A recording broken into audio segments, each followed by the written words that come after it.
Hello, my name is John McHugh. Where and when were you born? March the 6th, 1924, in a cold water flat in Union City, New Jersey. So how old are you right now? Right now I'm 94. Do you feel like you're 94? Do I really? Do you feel like you're 94? Oh, no. How old do you feel? Oh, some nights I feel like I'm 25, and then other nights I feel 105. It goes up and down. Physically, what is it like to be 94? What is it like? Well, to me, I mean, there's nothing really wrong with me except my eyes. So, I don't even know I'm 94. I just go along and hope for the best. I was in the 1st Infantry Division, 18th Infantry Regiment, and Company D. What was your specific job in Company D? When I landed, I had a tripod on my shoulder. That means I was a heavy weapons machine gunner. I lost the machine gun very shortly, and then I became a mortar observer for the rest of the war. What do you mean when you say you lost the machine gun? A plane came along as we were moving out, and most of the machine gunners got hit, so they needed machine gunners. I volunteered. I was a heavy weapons observer.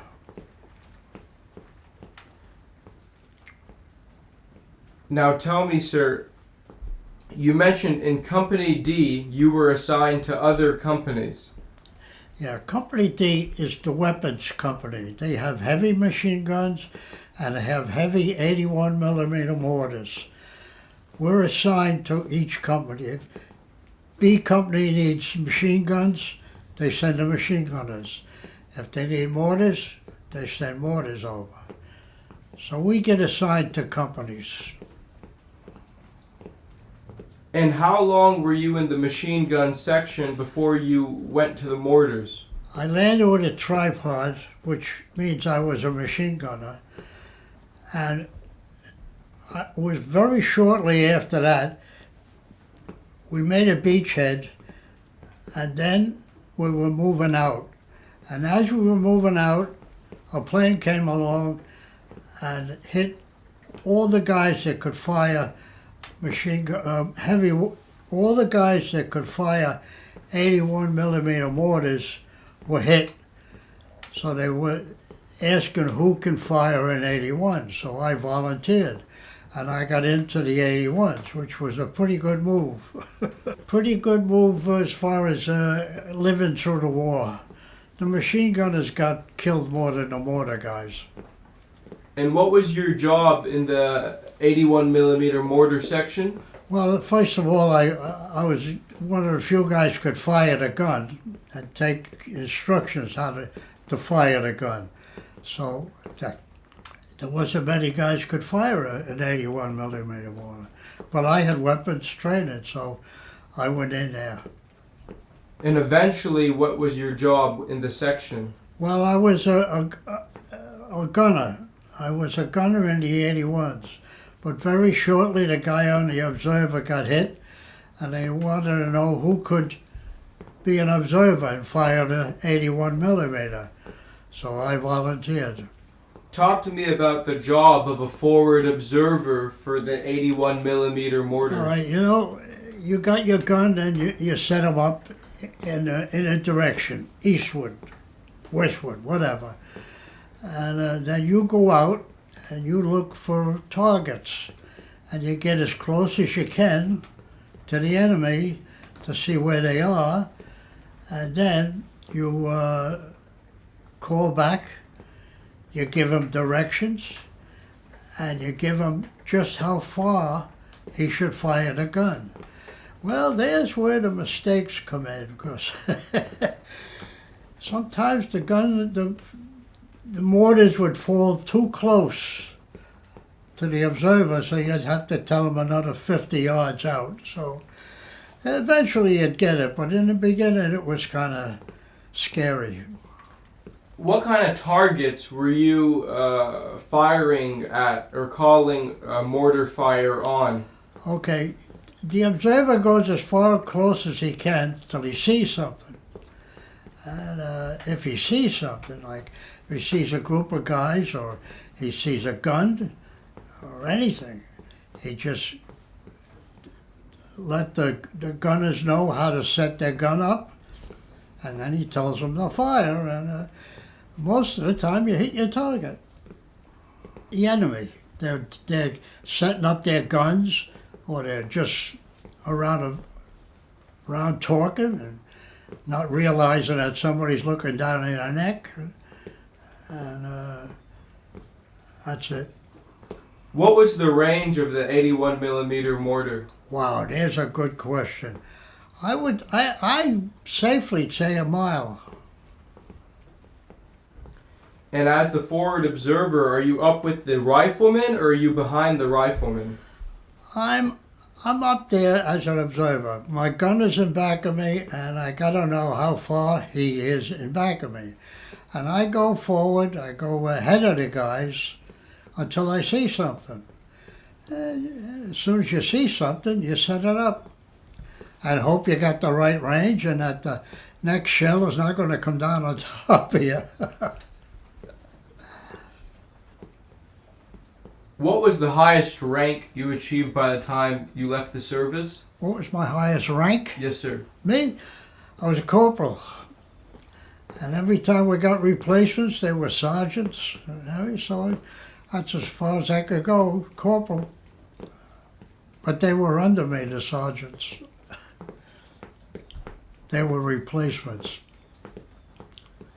What was the highest award for valor that you received in combat? I received the Silver Star and the Bronze Star. So, before we go further, just to backtrack a little bit, you said you were born in New Jersey. Yeah. Did you grow up in New Jersey? Yeah, to grammar school. I went to high school in New York. Talk to me about growing up as a kid in New Jersey. What kind of things did you do for fun? Well, let's see. My mother and father got married, and he died when I was 4 years old. It was during the Depression. We had a family upstairs that never paid rent, and before you know it, we're out on the street, all our furniture and everything. And we got moved to apartments that they had for people like us, and we were living on 10th Street in an apartment, and it was very nice.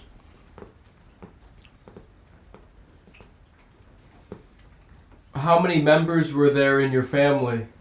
How many what? Brothers and sisters did you have? After my father died, there was just my mother and I for the rest of the time. So you were an only child? I was the only child. No, I had a sister that died at birth. Can you tell me more about your memories of the Great Depression? After your father died, tell me about the struggles that your family faced. We had a two-family house, coal stove, no heat. And we got a family in there. He had 2 kids. And after my father died, he stopped paying rent because he didn't have it. He was out of work and he didn't pay no rent, so we didn't have the money to pay the bank, and all our furniture was put out in the street. And trucks came along, and welfare got us an apartment, very nice apartment, on 10th Street in Union City. Were there other things that you saw or heard around you that really made you realize there's a Great Depression going on? Well, I think I felt it more myself than the other guys. I weren't worried about them. But I was only a kid. I was in grammar school. my poor mother, she didn't have no rent coming in, so all our furniture out in the street. They got us a nice apartment, though, and I lived there till I went to high school. Then I moved to New York, because the welfare was more in New York. So who did you live with in New York? Huh? Did your mom move to New York as well? Oh, I was only a kid in grammar school. There was only me and my mother. And we moved to New York because the welfare was more. And her brothers were there, so that's where we wound up in New York, the Bronx. And talk to me about your experiences as a teenager in the Bronx. When you and your buddies would get together, what kind of mischief would you get into as teenagers? Well, South Bronx was a pretty rough place. But I get in with a group of the best young men you ever want to meet. They all had college in them after the war, and they all did very well, and every one of them were good people. So I didn't get in with the roughnecks. Before the war broke out, what were you planning on doing with your life? Before the war broke out, I was a teenager running after the girls, and that was the only thing in my thoughts at that time. The future, never gave it a thought. How did you hear about the attack on Pearl Harbor? The attack on where? Pearl Harbor. Oh, yeah. I remember it was a Sunday. We getting ready to go to Mass, or we were just coming out of Mass. The radio was blaring. We were outside the candy store, and the radio was blaring. And America was attacked at Pearl Harbor. Where the hell is Pearl Harbor? Nobody knew where it was. But we were all in it. What was that like to hear that your country had been attacked? Well, you know, you're a teenager, you don't think too much about that. It's the war, and you're going to get drafted, sure as hell. But in my situation, I didn't have to go because I was the only dependent my mother had. So I really didn't have to go, but I just couldn't resist going. What do you mean? I had to go. It was just everybody else was going, and I wasn't staying home. What was that like? I mean, before Pearl Harbor was attacked, were you aware of what was going on with Hitler in Germany or what the Japanese were doing to the Chinese? Very little. I was interested in the girls. Did you go steady with anyone growing up? No. Did you date? Oh, yeah. What kind of things did teenagers do back then for dates? You want me to tell you everything? Yep. Oh, yeah. No, we were very good. We were good people. We just dated, maybe grab a kiss or two, and that's it. But where would you guys go on dates? Oh, the movies. Always go to the movies. That's the only place we had to go. So after Pearl Harbor gets attacked and you get drafted, where did they send you? First of all, I was an only child of a widowed mother. I did not have to go in. I could have stayed home and supported her. But you just couldn't do that. Everybody was going, you had to go. So I went to the Army, and they sent me down to Alabama. For basic training? For basic training, yes. And then from there they picked you to go to the various divisions.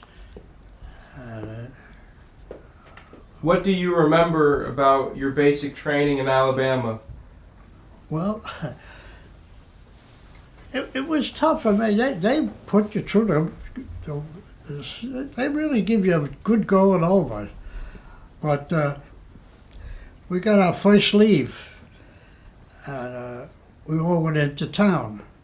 There was about 4 of us from the Bronx. we all knew each other before, and we were together. So I got the money and I went up to the movie theater and I said, 4 for the balcony. Oh, no. You can't go in the balcony. That's for the black people. Okay. That was our first shock. So we went in the balcony. We went in the orchestra. Black people went in the balcony.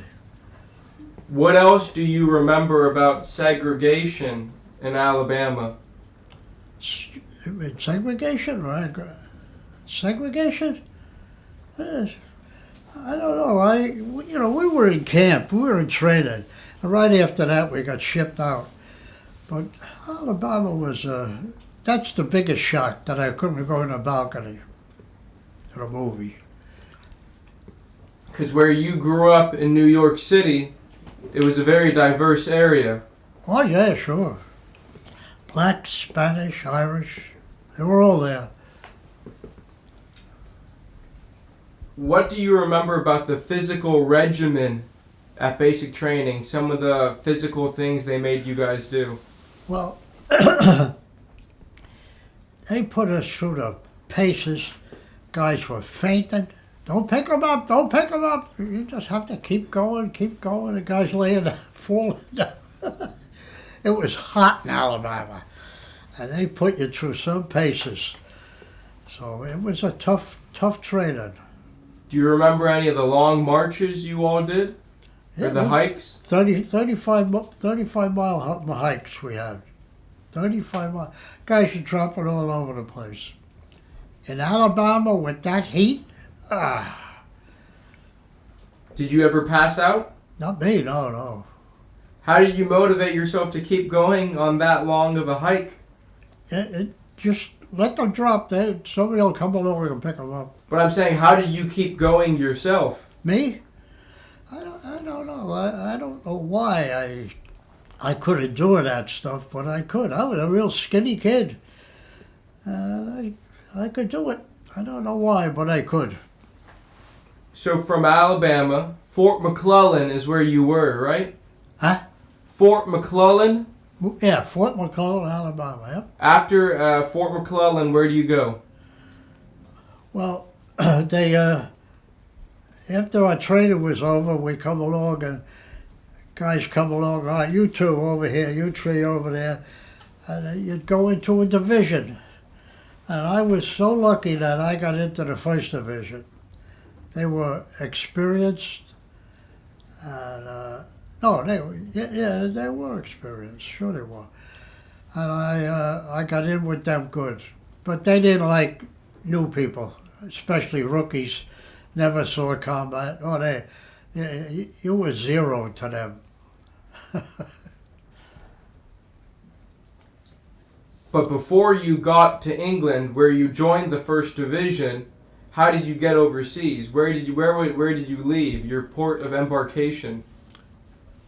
Right here in New York. I forget the camp. But after that, we come up here, and we stayed there for a day or so, and then they come in, oh, you, over here, over there. They just picked you at random. And so take me through your journey across the Atlantic. Oh, we were on a big, we were on the Queen Mary, I think. We were on the biggest ship they had. And we had a lot of escorts, too, because if Hitler would have hit that big one, that'd be a prize. How did you pass your time on the ship? On the ship? Well, most of the guys played cards. I just walked around talking. I didn't play cards or nothing like that. Do you remember seeing the Statue of Liberty? Oh, sure. On the way out. There it is, fellas. That's the last time you'll ever see that.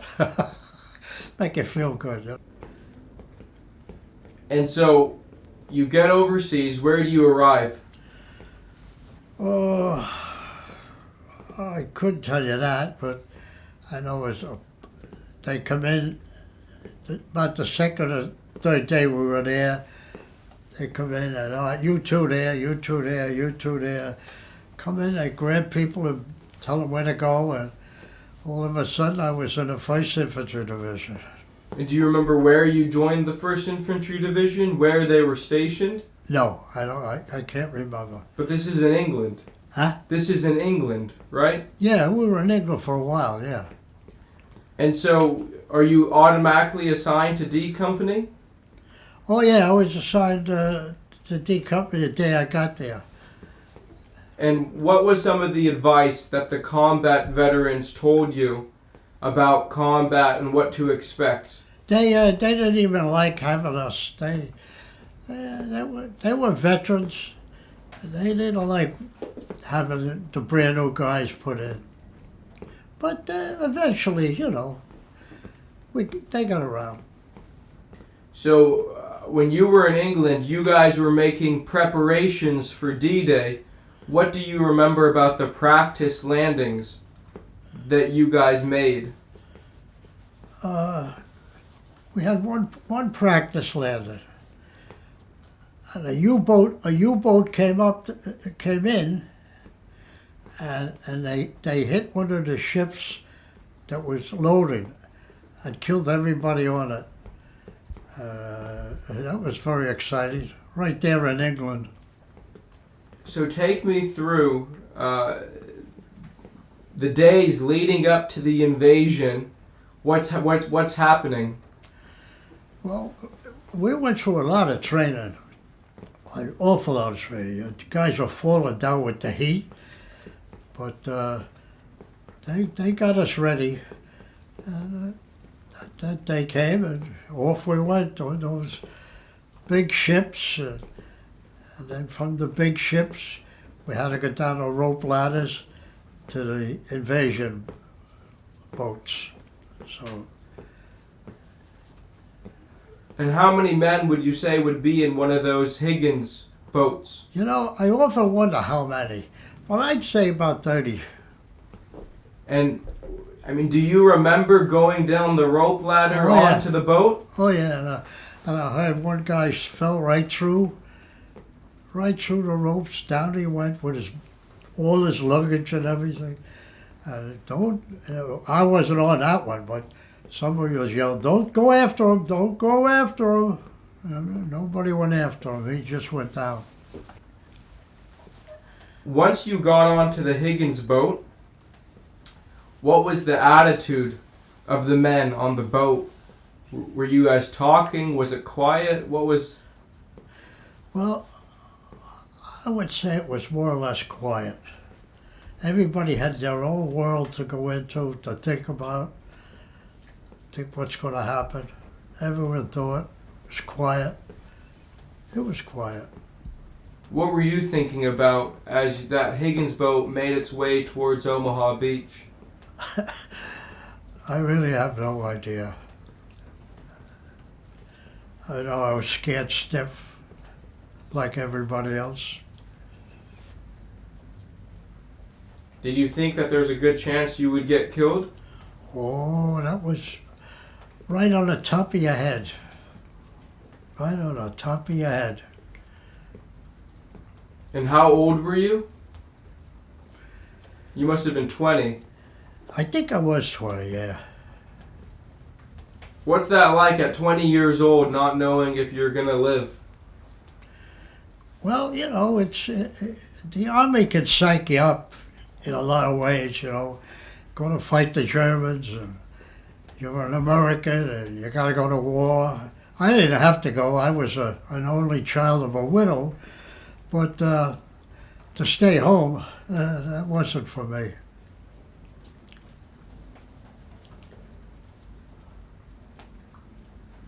Before you got onto the boats for the invasion, how did they tell you about D-Day back in England? How did they train you guys? Didn't they lock up the camps and not let anyone leave for a week before D-Day?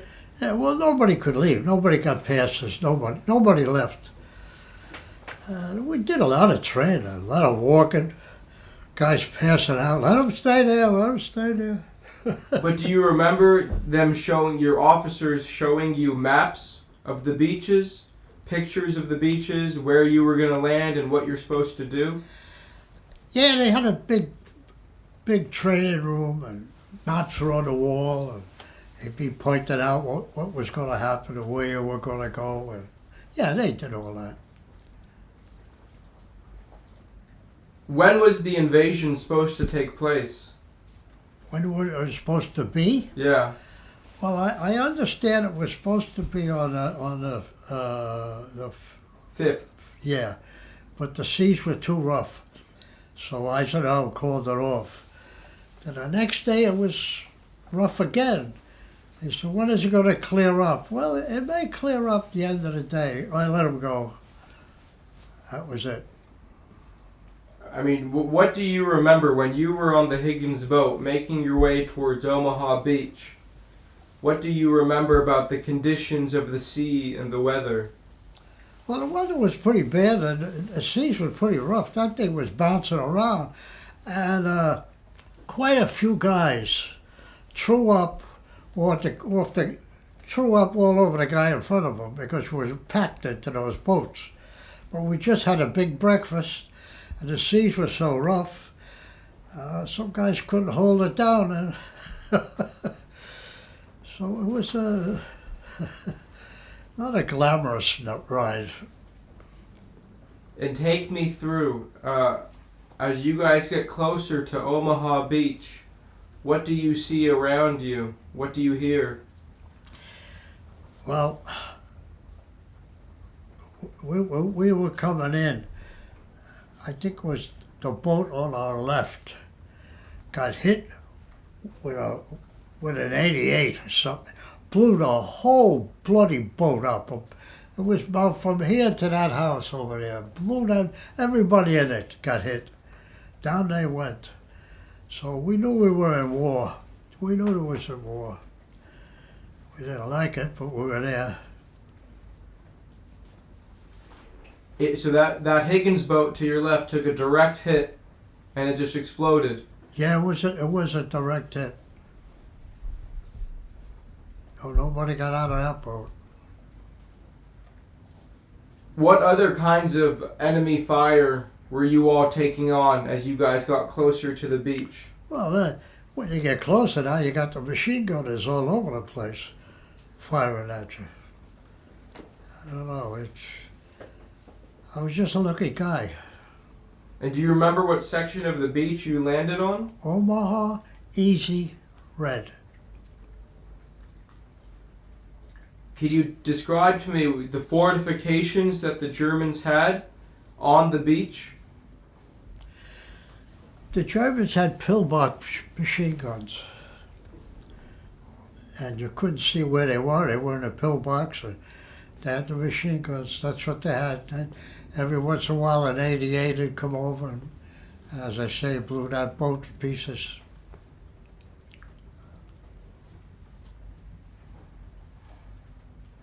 But as your Higgins boat got closer to the beach, take me through what happens. As I say, one guy got thrown up all over him,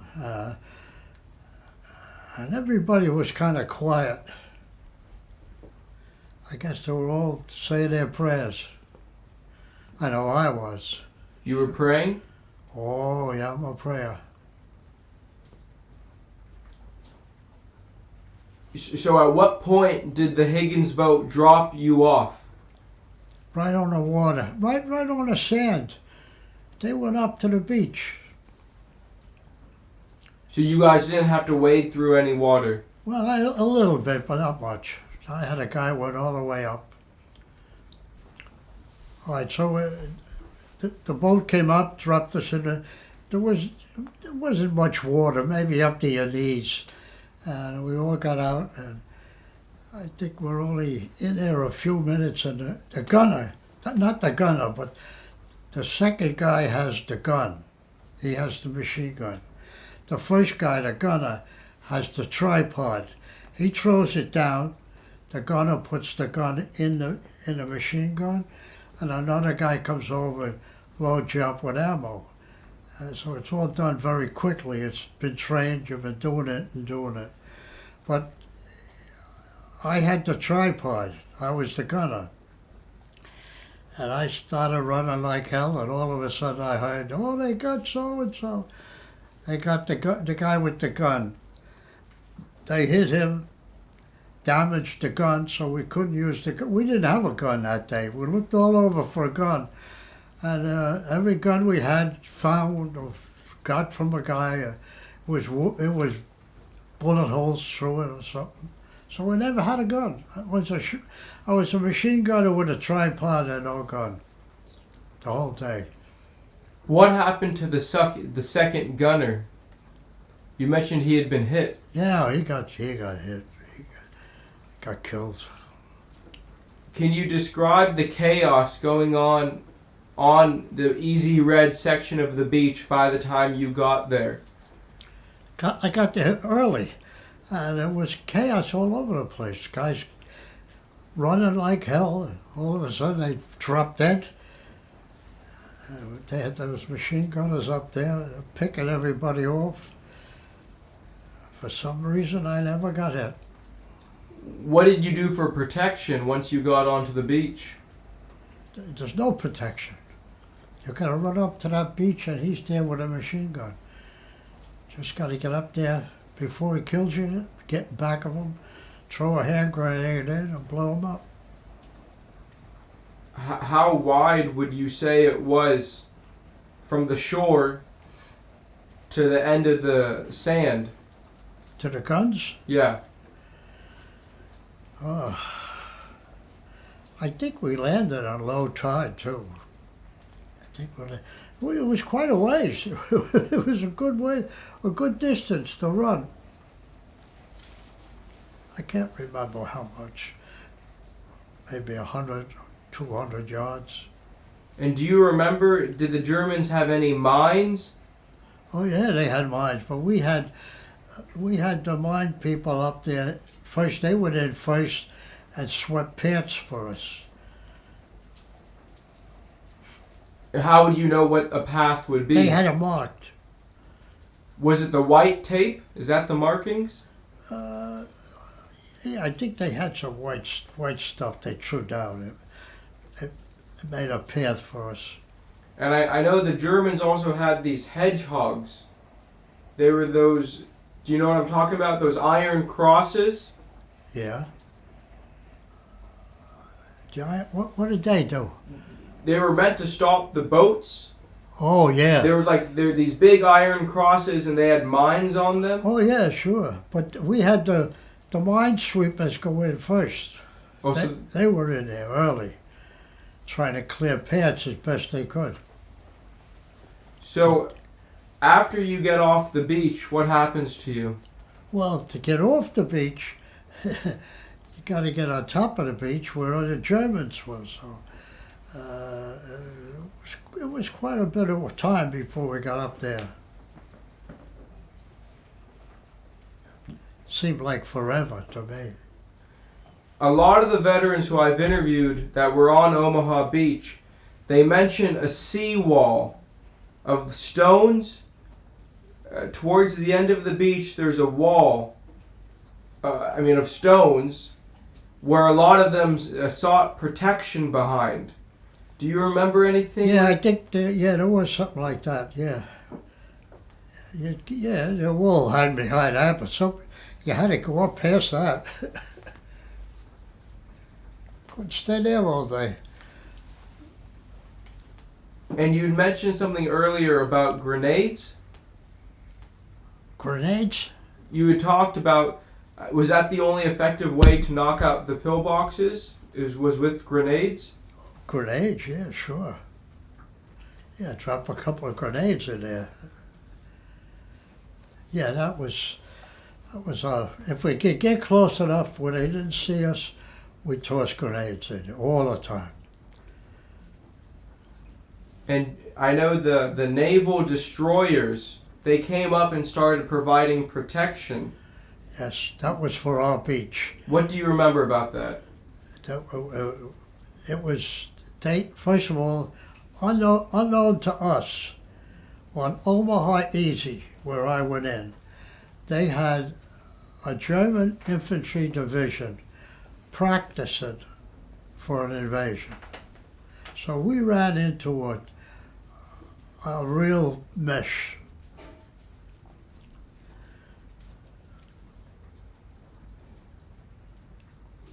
So it was just a coincidence that they had an outfit practicing for an invasion, and that's where the invasion took place. It was a coincidence that even Eisenhower didn't know about. Nobody knew about it. Up come this division to practice for an invasion on D-Day. So they had their fill. I know that every infantry soldier carried a first aid kit. Did you provide first aid to any of the wounded men on the beach? No, I didn't. No time. No time. So once you figured out that the gun was busted up, your machine gun was inoperable, then how did you spend the rest of the time on the beach? Carrying a tripod with no gun. Did you have any other weapon? Oh yeah, I had a pistol and a carbine. But with the range that the carbine has, were you even able to use it? Yeah, if I could see the Germans, but they were all in bunkers. You couldn't see them. Why did you still carry the tripod if the machine gun was busted? Because somebody else might have a gun, and I needed a gun. But every time we see a gun, it was ripped up. Do you remember seeing not replacements? Do you remember seeing other infantry outfits coming in behind you? Sure, yeah. Well, there was a lot of people on that beach, running like hell. All of a sudden, you see them just drop. Well, you just keep running, and the guy falls here, guy falls there, but you keep going until you get to the top. And as soon as they got to the top, they could do some damage, but that's what you had to do. You're facing fire, and you just got to run. Most of the fire that you experienced on the beach, was it machine gun fire? Yeah, most of it was a couple of 88 shells have come in every once in a while. In fact, they got one landing craft, they hit direct hit on it with an 88, just blew up all over the place. When an 88 goes off in a boat full of soldiers and ammunition, it blew up, boom. Everybody on there got killed. But that was when you were coming into the Yeah. beach. I'm saying once you got on the beach itself, were you still taking on German artillery fire, or was it just the machine guns? No, we once we got past the machine guns, because they had the machine guns in place, and they knocked them out. They knocked them right. They threw hand grenades in there and blew them up. But then we got up to the top. There were still Germans there, but they took off. They started taking off. So then what happens to your outfit? You're now off the beaches. You're in Hedgerow country. What happened to us? Yeah, so where do you go once you get off the beach? We got up to the top of the beach. The Germans took off. Then we got into this area they called the Hedgerows. Oh boy, that was something else. The Germans would be on one side, you'd be on the other side. It was a bad place to go through. You go through the thing, they'll blow your head off. What were the hedgerows? The hedgerows was hedges that were growing for years, and I guess they'd be about 10, 12 feet high. And how thick would they be? Oh, they're real thick. They've been there for years, and that was one thick place to go through. It really was. And so You'd really have to use the same path that the farmers been using for years to go through. They all had passageways, but not many. And so describe to me, where would the Germans position themselves when it comes to the hedgerows? They were on the other side. Some of them were right on the other side of the hedgerows. It was a scary thing because you'd get a space to go through, and a guy'd say, "All right, let's go," you know. And that guy would go through, he'd get killed right away. They were on the other side. Now, the hedgerows were used by the French farmers to separate their fields. Yes. So once you get over one hedgerow, there's an open field before you get to the next. Yeah, well, they were on four sides of it. The hedgerows are four sides of every field. So if the Germans are on one side of the field and you guys are on the other, how do you cross that field? You didn't. You go somewhere else. You didn't. You see a pathway and a guy would go through and he'd get killed. So you wouldn't go through there. So what was the strategy that you guys eventually figured out how to displace the Germans and knock them out from their positions in the hedgerows? You just have to try to go through the path. You see a path, somebody have to try to go through there. And you got killed, you wouldn't go through there. Was it at this point that you joined the mortar section? Let's see. Yes. First of all, I didn't have a machine gun. I was a machine gun. I didn't have a machine gun. We got a couple of them, and they were wrecked, hurt, battered up, couldn't use them. So then when we started to, the Germans started to take off, and then we started to organize to move on. And we got out on the road, and along come a German airplane out of nowhere, and he strafed the hell out of us, and he hit everybody in the mortars that knew how to fire a gun. So they said, "Anybody know how to fire a mortar?" Right here, right here. So that's how I got out of machine guns. All the men who were hit by the German plane, were they killed or were they wounded? Both.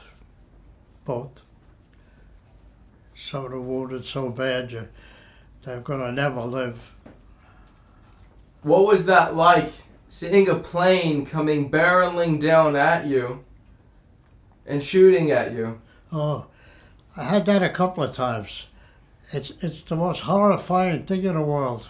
A plane coming at you with 8 machine guns going like hell. Oh, that's a nightmare. What do you do to protect yourself when you see did that? nothing. You laid as close to the ground as you could, or behind something, or anything. And so dead bodies, anything. So that's when you joined the mortar section. I joined the mortar section because the Germans started to move out. And we lined up because we were going to move after them. And as we were lining up on the road, a plane come out of nowhere and strafed the hell out of us, and he hit the mortar squad. And he hit everybody in there that knew how to fire a gun. So they were looking for people that could fire a mortar. Oh, here I am, right here. So that's how I got the mortars. Crucifix Hill was a hill right outside of Aachen. Aachen was the first German city, or Germany, that we came upon. This Crucifix Hill had a crucifix up through the hill on the top, and they were just picking everybody off. And I think it was even Bobby Brown said, "Take down the crucifix." They took that down, and then they couldn't see. So they got the machine gun nest, they got them knocked out. Who's Bobby Brown? Bobby Brown was the captain of the B Company. He was a soldier. He got the Congressional Medal of Honor, and after the war he went up to West Point to train the rookies. And he loved war. He loved war more than sex. Loved war. If a girl wanted sex and she said yes, and he heard a shot over there, pull his pants up and go over there. He loved it. He was just that different type of a man. He was a New York bouncer in a nightclub. And he was an unreal soldier. Were you there for? I was with him, I would say, most of the time, because we were both from New York, and we used to talk about night spots and things like that. He had a wife and son. I met them too after the war too. But I'm saying, were you with Bobby Brown when he did the actions that led to him receiving the Medal of Honor? Yes, I was with him. What did he do? Well, we were all handing him up hand grenades and Bangalore torpedoes. We were handing the stuff up to him. He was throwing them down the hole and blowing them up. But where was the hole? Huh? Where was the hole? It was Crucifix Hill. It was outside of Aachen. It was meant to protect Aachen. Okay. There was only one road in, and they had that road zeroed in. And so what did Bobby Brown do? He knocked out the three machine gun nests. All by himself? Well, the people that had him up with hand grenades, he'd go up there and throw it in. Yeah, all by himself. Got the Congressional Medal of Honor. And you also received an award for valor in the war, right? You got the Silver Star. Yeah. Where did you get the Silver Star? Right there in Aachen too. So Aachen was the first German city that we were getting there. So Hitler did not want that taken. He sent 3 truckloads of his best SS's. They were soldiers. And where did they go? They went into a courtyard that I had my mortars zeroed in on. And in they went right in there, and they started unloading, and then they were going to give directions how to get these Americans away from Aachen. And I seen the 3 truckloads go in there, and it was a big courtyard around a lot of houses. And that was one of my targets that I had, that courtyard. Well, as soon as the last truck got in 3, I let go and I got the last guy, I blew him to pieces. The other guys, they were running all over the place, but I had 2 guns, and we surrounded the wood fire, and we mostly got every one of them that was going to take back Crucifix Hill. So,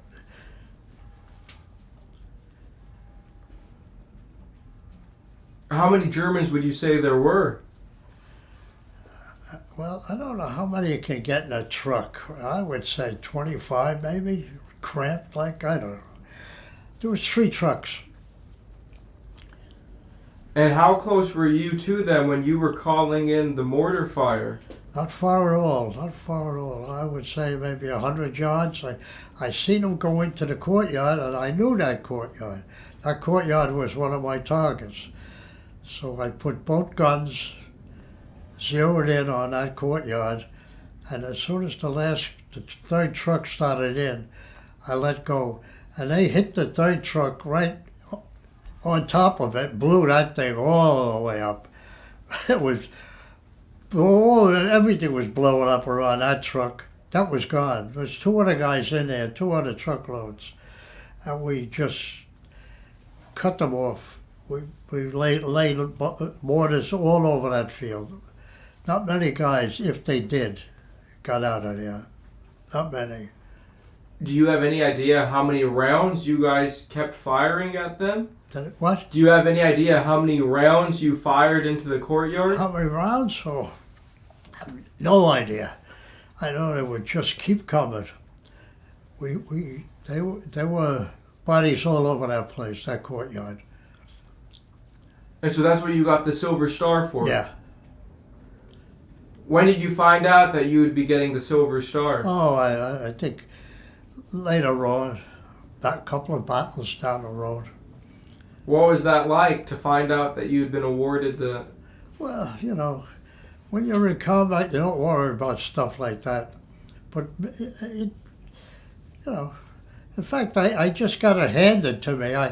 We were in combat so much, we didn't have time off for a celebration or anything like that.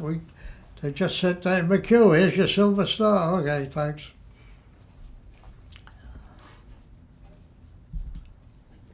Is that what you really said to them? You just said, "Okay, thanks"? Yeah. Why not? I believe that's true also. Tell me, sir, what were the defenses of Aachen like? This was, like you said, the first city in Germany that the Allies were going to take. So how did they, besides Crucifix Hill, how did they set up the defenses around Aachen itself? The Germans. They had Crucifix Hill with three machine gun nests on it, and there was only one road in.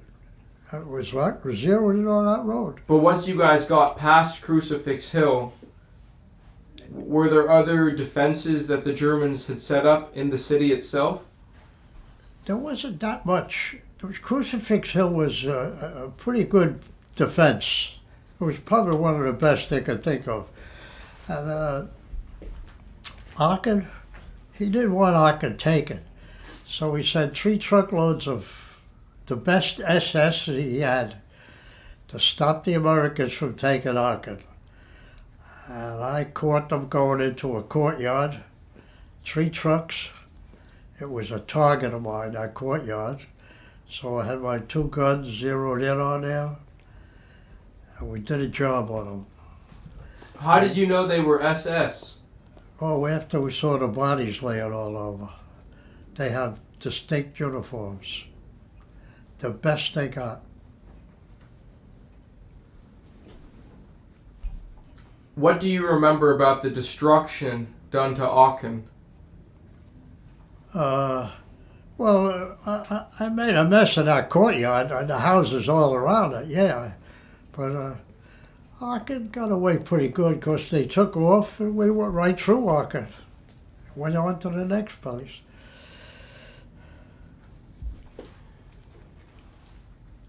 Did you have any interactions or experiences against German snipers in combat? Snipers? You know, I would say there's always snipers around somewhere. They had snipers, but you didn't see many of them because they could hide very good. And if they killed the guy next to you, you know he's out there, now you go looking for him. So, were there times that would happen? The guy right next to you would get hit? Oh, sure. I had guys right next to me get hit, yeah. Just wasn't my time. After you came home from the war, did you have difficulties readjusting to civilian life? None whatsoever. None. I had my friends. They were home. Had my friends, and I did very well. Any nightmares? No, I think I had a couple of nightmares. When I was married, I know I had one. And my wife, she got scared stiff. But I only had one with her. No, I really took it pretty well. I did. I was a religious guy. I think if God wants me, he'll take me. And that really saved me. I take chances because I figure he wants me, he'll take me. Did the war test your faith at all? Did it test it? It made me stronger. It made me stronger. Well, after you came home from the war, I mean, would you talk to anyone about your experiences? You know, it's funny. I had a group of guys, and we're all very, very close. And not one of them talk to me about the war. Not one of them. Had they all gone overseas as well? Yeah, but they were the Navy, the Marines or something. And some saw action, some didn't. We never talked about it. When did you first start going to the reunions of the 1st Infantry? First one I had was in New York. So naturally I went down to that hotel. When was that? Oh, right after the war, the next year. Really? Yeah. What was that? Were there a lot of people there? Oh, it's crowded. One of the big hotels, plenty of people. So D Company, being a heavy weapons company of the 81 millimeter mortar and the heavy machine guns, are you always assigned to the other companies, A, B, and C? Yeah, that's what they do. So D Company's never on its own? No. They're assigned to the companies. What do you remember about the Battle of the Bulge? Not that much. Not that much. Do you remember the severe winter conditions? Oh, I remember them all right, I do. What do you remember about that? I thought both my feet I'd have to get cut off. I thought they were so cold. I was scared that's what they was going to do. People were freezing. One guy went to sleep, he never woke up. He died in his sleep. What do you mean? Get up, he's dead. From the cold? Yeah. Forced to death. It was cold. Whew. How would you guys stay warm? What would you do to keep yourself warm? Well, I had a whole lot of socks on, that's for sure. There's nothing you can do. You can't light a fire. You can't do nothing like that. A couple of times I've seen guys with machine guns facing our way, and I got them before they got us, so there's a whole lot of targets. Trucks, anything that was moving. Now, as the forward observer, when you're calling in the mortars, like on those German machine gunners, are you in a position where you can actually see the mortars hitting them? Of course. So usually how many rounds would it take? Well, I was pretty good at observing distances and everything. So I was pretty good, and I knew how far back the guns were, and I seen that they were right over there, so I'd give them the yardage, and most times they wouldn't fire on my head.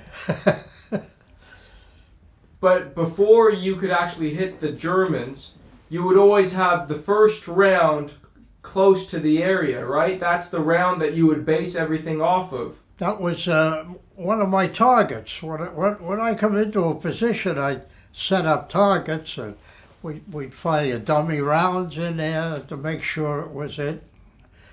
And yeah, you knew what you were firing at. You could see it. Did you have any experiences under tree bursts when the German artillery would hit the trees? Yes, I had a couple of times. I was in the forest and they hit above me, and guys would get killed. Or, I don't know. I just was a lucky guy. How do you protect yourself from the tree burst? You don't protect yourself. You can't. I had a helmet with a big dent in it where a piece of shrapnel hit it right on my head. It didn't go through though.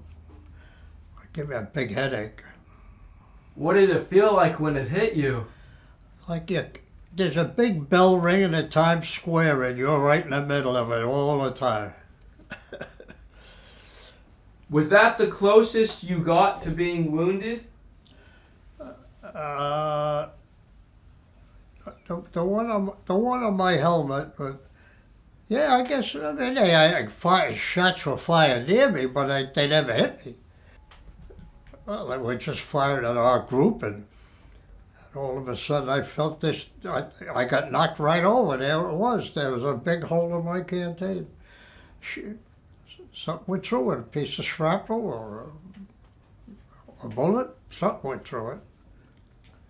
And what was in your canteen? In my canteen was cognac. Where did you get it? Oh, you'd get cognac in all these houses. Everybody had cognac. Just take it. Yeah, we'll just take it. Did you have any experiences against any German booby traps in any of the houses you guys went to? Not me, but the guys in the next house blew up. I was in this house, they were in that house, and it blew up.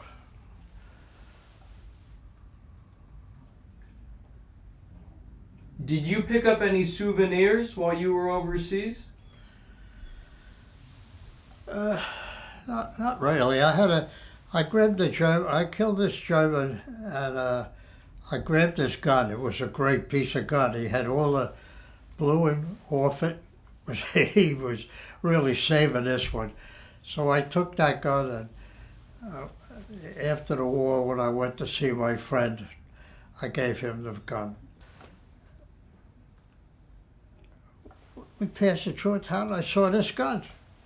I saw this guy in a corner, and I shot him with my pistol. And he dropped, and I saw the gun. As soon as I saw the gun, I went over and took it. And what type of gun was it? Oh, it was their regular gun, but he had taken all the bluing off it, and he had it all. He had his wife's picture on it. Oh, on the handle. Yeah. I know what you're talking about. I think that was in a forest. I remember he come right over. He strafed the hell out of us, but just didn't hit me. Hit a lot of others. What were your living conditions like in combat? Living conditions. There you go. It's a cheap hotel. You're not living. You're out in the field all the time, in the snow, the rain, freezing your ass off. Expected to get killed any minute. It's and you're outside. You're outside all the time. Sleep, everything. I mean, how do you sleep outside when it's raining? You just sleep. You're exhausted. You'll sleep. You'll sleep. How long would you say you went without a shower in combat? Oh, there's a good point. Shower. Holy Jesus. D-Day was in June. I guess I would say close to 2 months. And what happens to you after 2 months of not bathing? Well, it had slowed down, and you know, there'd be a house nearby, and everybody would take a shot, go back, and get showered. So it's a good break. You know, but I'm saying before you would take that shower, what would happen? I mean, your body, I mean, your clothes, what's that like after 2 months of being in the dirt? Well, you didn't think too much of that. You know, you didn't think too much of your sanitary things. You were filthy and dirty, and it just went along with the ride. What would you all do for your food? What would we do, what? For food. Oh, food. They'd give you rations, you know, and most of the times you couldn't start a fire to eat because you'd get shot at. So you'd eat cold stuff. Food, they got food to us, you know, very rarely we went without a meal. Well, what kind of food was actually in the rations? Oh, corned beef hash, Uh, a lot of stuff. Some you didn't like, but you ate it anyway. It was regular food. I walked in on an interrogation. I seen the German there, and he said something that I didn't like, you know. I said, "What'd you say?" And I hit it with my rifle. I got yelled at, screamed at, and every other damn thing. What part of the rifle did you hit him with? The butt. And where did you hit him?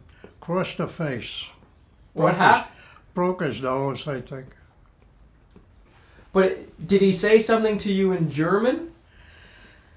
No, I think he was speaking English. He said something I didn't like, but he also looked at me in a bad way. I didn't like the way he looked at me. Did you get in any serious trouble over that? Did I ever have serious trouble? Did you get in any serious trouble over that incident? Oh, I got yelled at. No, they wouldn't take you off the line. Go ahead. Don't do it again.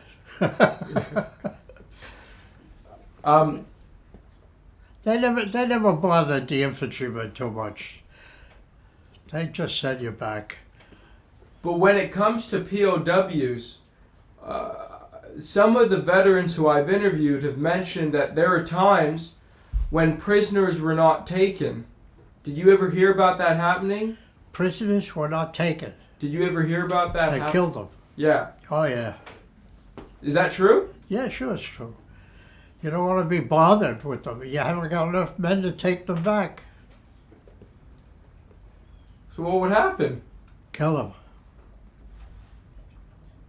Was that common, would you say, or only It's under... It's not common, but it has happened. But they would do the same thing. Oh, I don't know about that. I can't swear, because I'm alive. If I would have been there, they'd probably kill me, that's sure. Well, I know the SS wouldn't take prisoners, right? Isn't that what they were known for? The what? The SS? Yeah. They wouldn't take prisoners, right? No, you didn't like those people, and as many as them you could kill, you'd do it. Because, you know, the next day he'd be shooting at you. Kill him. Did you have any experiences with the German civilians as you guys went through the German towns? No, never really seen any of them. They get the hell out. What do you remember, not just in Aachen, but some of the other towns that you went through? What do you remember about the destruction to these towns? The disruption of people in the town moving out and everything. Oh, yeah. No, not disruption. Destruction of the towns. Oh. Some of these towns were really blown up, right? Oh, yeah. What do you remember about that? Oh, it was horrible. I mean, they wiped some of them Air Force guys that come down, they wiped the town out. Just wipe it all out. There was nothing there.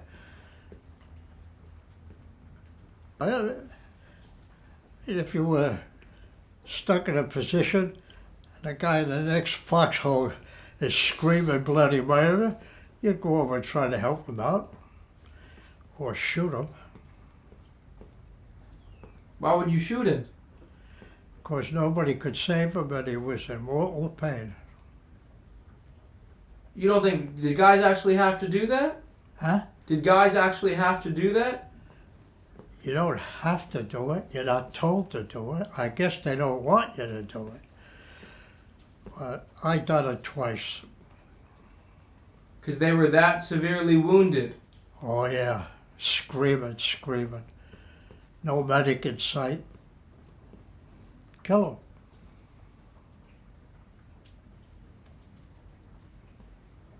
I mean, but in reality, that's the nicest thing you could do for them. That's why I did it. Because no one would want to be in that kind of pain. No, there was no medic around. He was screaming bloody murder. Shoot him. I mean, Oh, the Battle of the Bulge that little bulge, we were taken off the line for the first time since D-Day. We're taken off the line, we're sent out to Belgium. And they put a brand new infantry division in there. And that's where they were going to put that bulge. The Germans came through there, they did a job on them. So they sent us down to plug up the hole. And that little bulge was a nasty thing. A lot of dead people.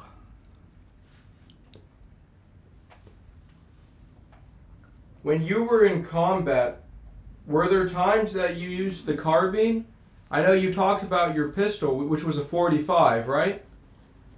But did you ever have use for the carbine? Sure, I shot the carbine. I had a carbine and a pistol. I shot that many a time. What did you think about the carbine? I had it over my shoulder. What did you think about it as a rifle versus like the M1? If you're close enough, it's a good rifle. And it's light. It's not heavy. I liked it. That's the only thing I had, that and a pistol. But when you say close enough, what would the range of the carbine be? I couldn't tell you the feet per feet, but I don't know. I'd shoot at a guy over that white fence over there. Nice. I'd shoot at him, get him. It's a good range.